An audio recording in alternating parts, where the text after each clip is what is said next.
What's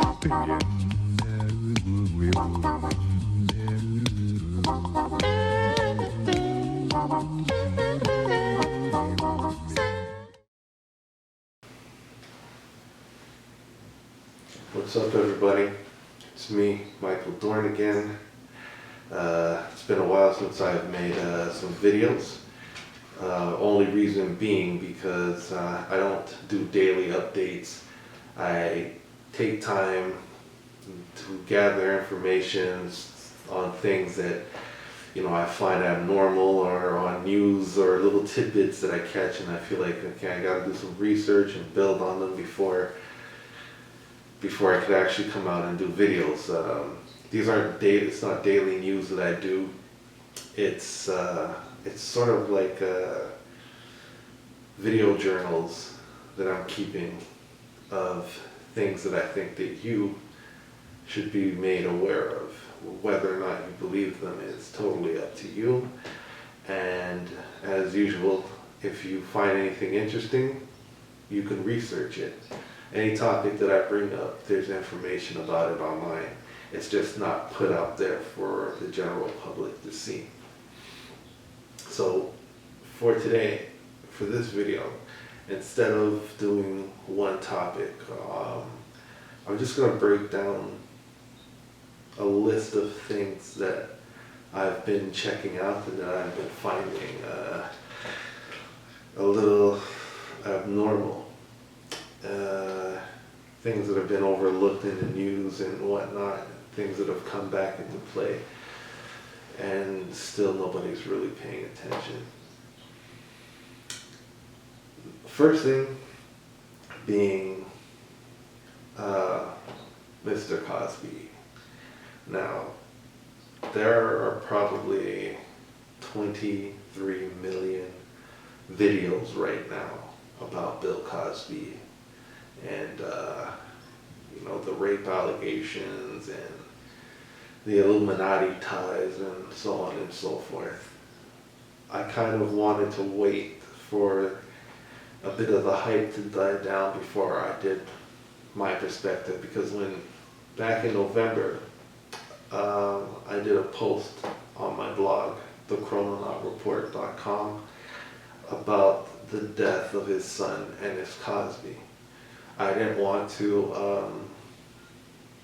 act like the rape allegations were irrelevant, but there was a huge topic and a huge piece of the puzzle that nobody wanted to address. They brought up everything from his past that had to do with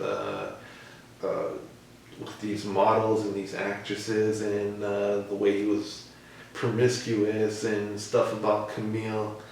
They brought up everything. The only thing that the media did not focus on was his son.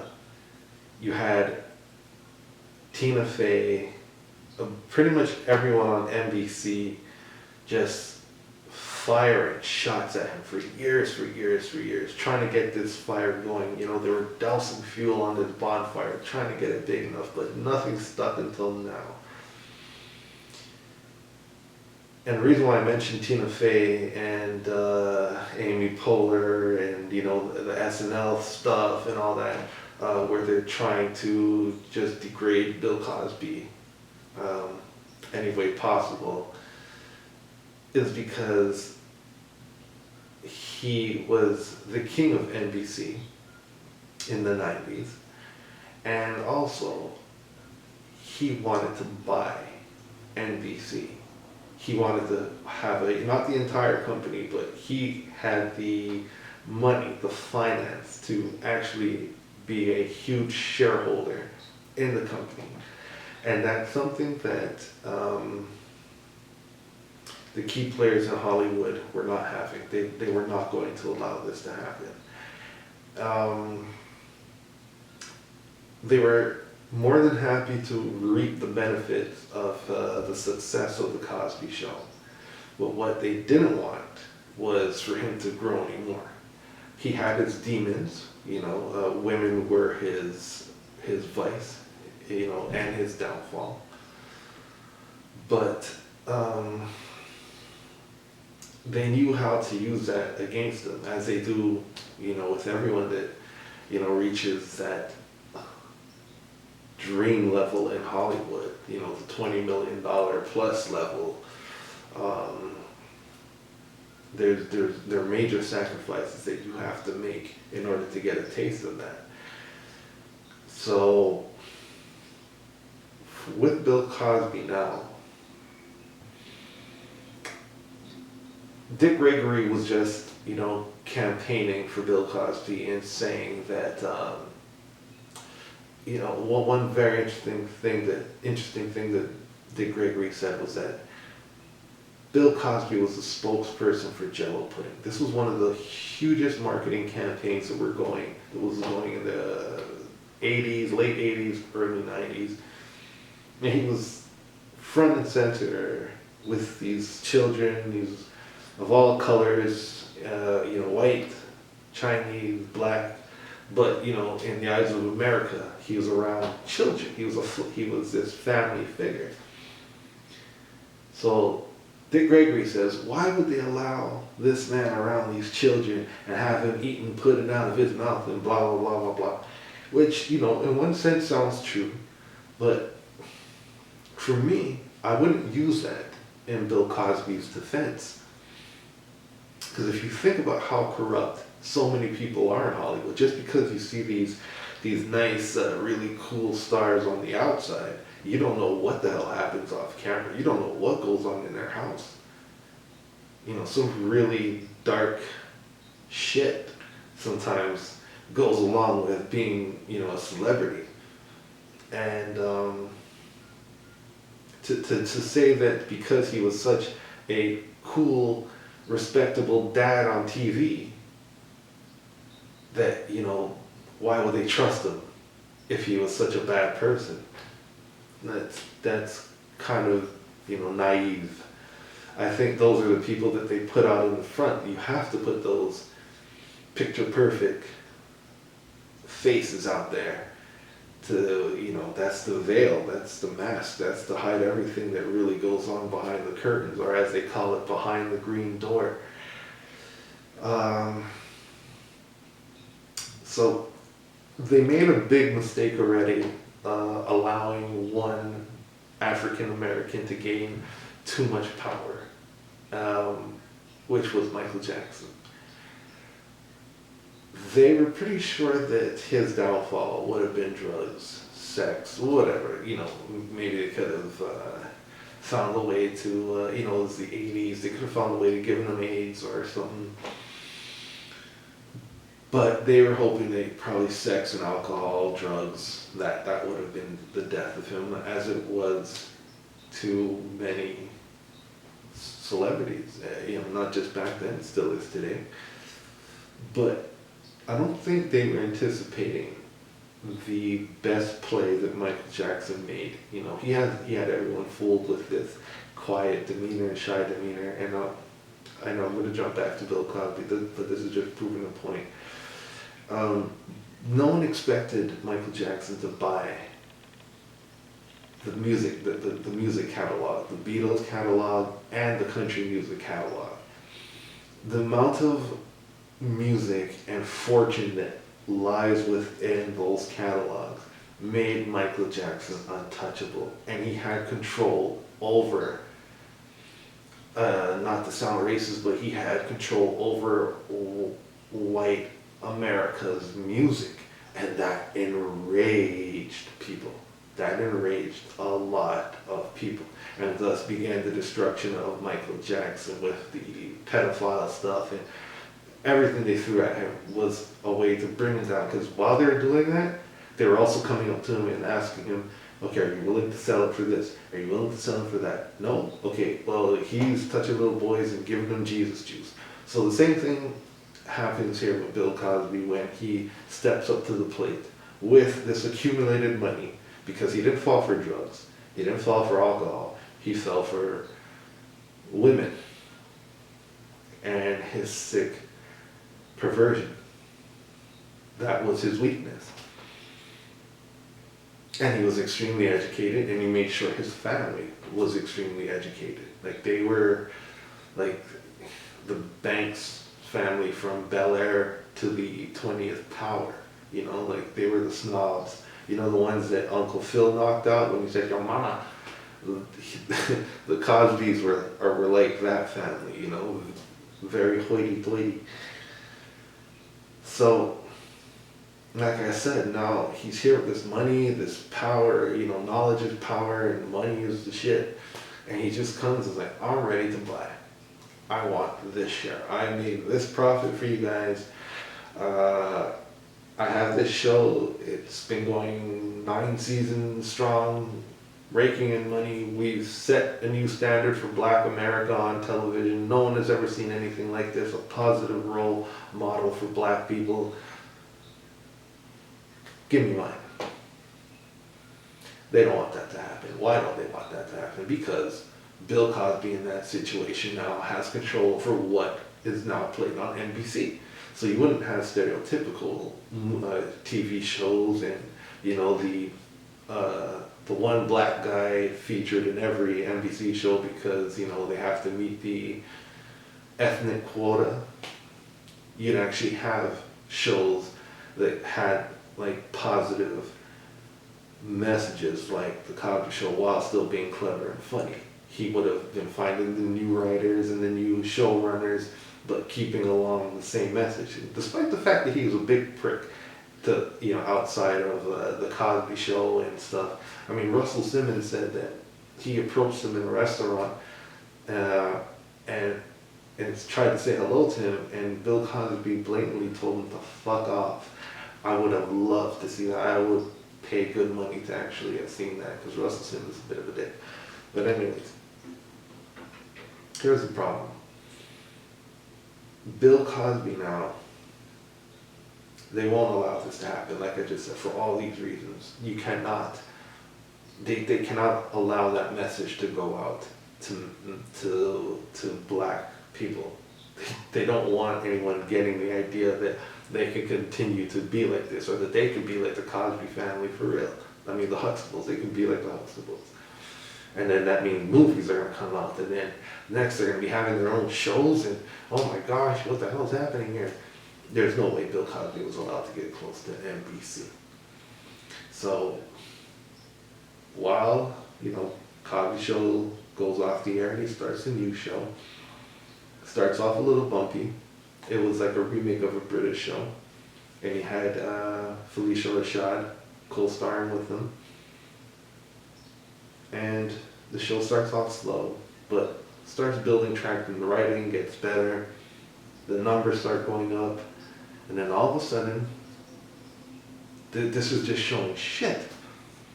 Even with a more, I wouldn't call it edgy, but he wasn't as like tight ass as he was as Heathcliff Huxtable. You know, he was a more realistic husband in this show, and it was coming off very funny because the supporting cast was awesome too.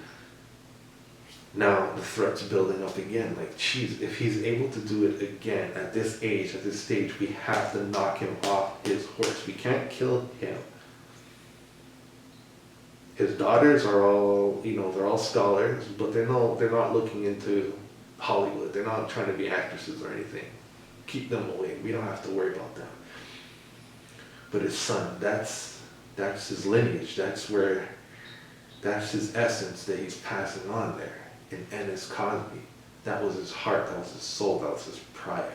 His only son.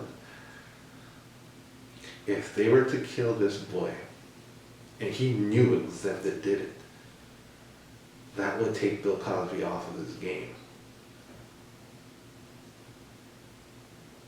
That would stop him dead in his tracks. Like, one, he wouldn't be able to function because of the loss. And two, he'd be shitting his pants like, gosh, like, they killed my son, please don't hurt anyone else in my family. And he'd be too broken psychologically to even go back to work. Well, I found it kind of weird because I remember seeing all this on the news as it happened. But about a week later, a few days later, after his son was found murdered on the highway, which in itself is a ridiculous setup, which you can read about on my site, chrononautreport.com. thechrononautreport.com, just search Ennis Cosby or Bill Cosby, and you will find the details in a very interesting video about the murder case. Bill Cosby went back to work sooner than expected, and I was a little confused about it. I remember asking my dad, like, well, I thought he just lost his son. Why would he be back to work so soon? And I guess, just to keep his mind off of it. But seeing how things played out now, it was definitely Bill Cosby his way of saying, you're not going to stop me. I know what you bastards did, but you're not going to stop me. And he kept going. So once they said they can't kill, like, we killed his son, and that didn't stop this old damn nigger. What else can we do?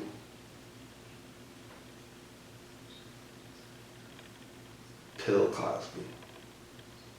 Yeah, he still has these women. He's probably still doing this to women all through the 90s. I don't think that demon in him ever stopped. He's probably a big shareholder in Viagra too. Let's get serious. Pill for you, pill for me.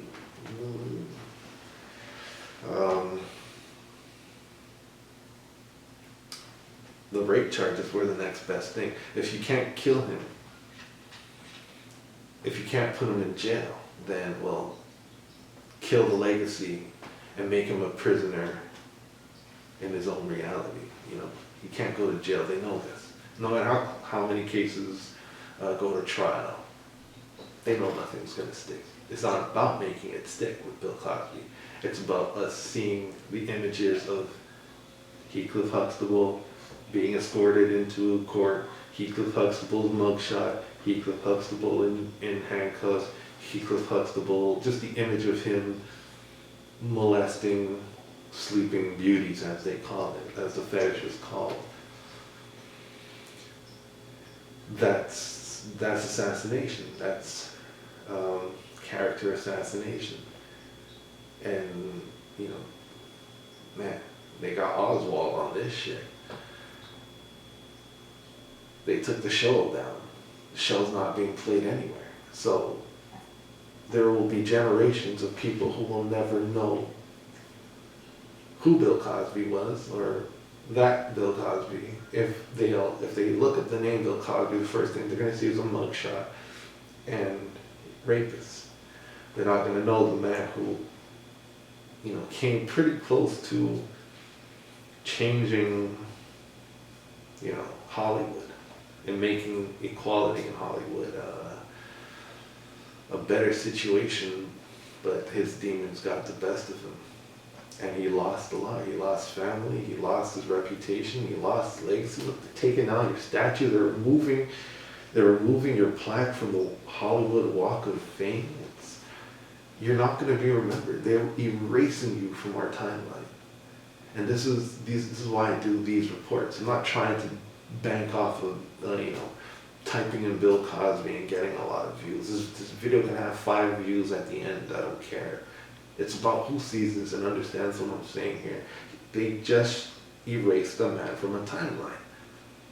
He's not completely gone, but he's slowly fading away like Michael J. Fox at the end of Back to the Future, trying to play that Chuck Berry shit. That's Bill Cosby right now. He's in his big ass mansion playing fucking Chuck Berry, just fading away, about to disappear. Do I think he's guilty? I think he definitely has a fetish. I think these women came to him, because they all said the same thing. Don't think that I'm siding with rapists, because if I could, I would open up my own prison for rapists only and just have like Game of Thrones type torture for them every day for what they've done. But you have to understand Hollywood and people's hunger for fame. These women all say that they met him, were told to come meet somewhere so they could discuss advancing in their career. So they went there with the intention of advancing in their career. If he offers them the pill and they say yes, they'll take it. It's because back then, Quaaludes were the equivalent to Mollies. The way people are doing that shit now, people were popping it like crazy then too. It wasn't like a taboo thing. Look at, if you watch Scarface, you know, that's the drug that they want. Like that's the mellow out. That's the make me feel good drug back then. So, you know, us seeing it now, look, you know, we're looking at it with, ooh, like it's worse than it actually was. Not that it wasn't worse than it actually was, but in those times, it was acceptable. And, you know, it was all about playing that card at the right time. And I think that's exactly what they did. They got him for his demons. They tried to play it. They tried to put it out, but it wouldn't stick. But it just took the right, it took the right thing to set this off, which was Hannibal Buress. Now, he gained a lot from this because if you notice now, if you go on Netflix, there are a series of stand-ups. I'm wondering, when the hell, this guy, when did he have time to do all of these stand-ups? People are going to say, well, this thing with Bill Cosby came out a few years ago. He didn't get it then, or he didn't get it right after he made the remark at his stand-up. No, that would be too obvious. They just assured him that he was going to be graciously rewarded for bringing that up in Philadelphia as a black comedian to a group of black people and white people. Ignite that flame for us, please. That's what they were missing. They probably couldn't get any other black comedian to do it before. Look at that. Keenan from SNL said many times they asked him to do some jokes against Bill Cosby and wouldn't do it because he wanted to secure his job, you know, doing the Fat Albert series and so on and so forth, and nobody was trying to mess with Bill Cosby because of his power. So they just needed the right tool, you know, to really set this off, and hey, mission accomplished. Because now Hannibal Buress, you go on Netflix, this guy is so taken care of. He is so well taken care of for what he did. Even if he didn't do it intentionally, that was like a thank you. You know what I mean? And before I shut off this camera, just to show you that this is definitely a conspiracy going on here. Every time something comes up about this rape charge or anything about Bill Cosby, we're quick to throw it into the media.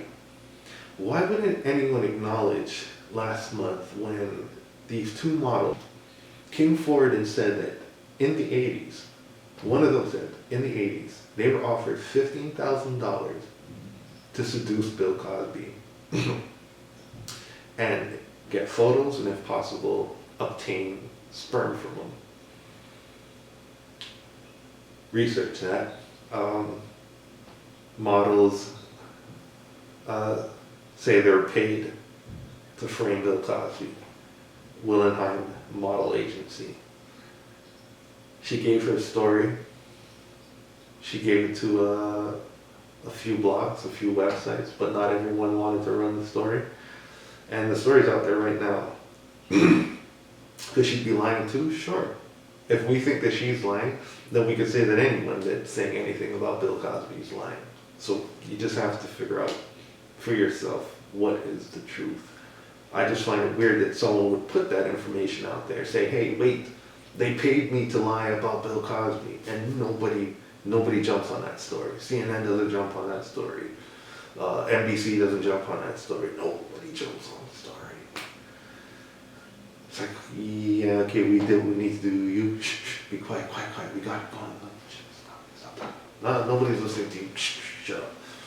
That's basically what they're doing to this model story. Anyways, I'm going to keep my ear to the ground because the timeline is always being messed around with. And anything else I find, I'm jumping back on camera. I actually have a few more things that I want to cover, but you'll see them in upcoming videos. If you subscribe, if you don't, just the fact that you watch the videos is important to me. I'm trying to reach masses. I'm trying to implant the message in your head. Inception. Thank you.